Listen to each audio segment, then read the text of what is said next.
ఉత్తరప్రదేశ్ ముఖ్యమంత్రి యోగి ఆదిత్యనాథ్కి 5 ఏళ్ల పాప బుల్డోజర్ టాయ్ను గిఫ్ట్గా ఇచ్చింది.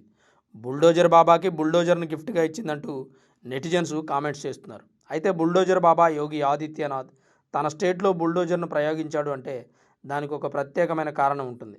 అక్కడ ఎవరైనా అవినీతి చేస్తే లేదా ఒకరిపై ఒకరు దాడికి తెగబడితే, దేశానికి వ్యతిరేకంగా మాట్లాడితే వారిపై బుల్డోజర్ ప్రయోగించబడుతుంది.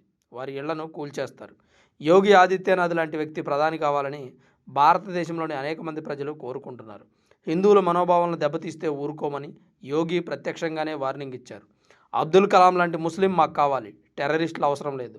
ఒకవేళ టెర్రరిస్టులుగా మారినా, టెర్రరిస్టులకు సపోర్ట్ చేసినా బుల్డోజర్ ప్రయోగిస్తామని అనేకసార్లు చెప్పారు. యోగి ఆదిత్యనాథ్ని కొంతమంది కావాలని సోషల్ మీడియాలో బ్యాట్ చేస్తుంటారు.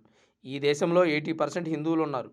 వారి మనోభావాలను గుర్తించలేనప్పుడు వేరే వారి మనోభావాలను ఎందుకు గౌరవించాలి? ఎక్కడిదాకో ఎందుకు? ఆంధ్రప్రదేశ్లో పరిస్థితి చూడండి.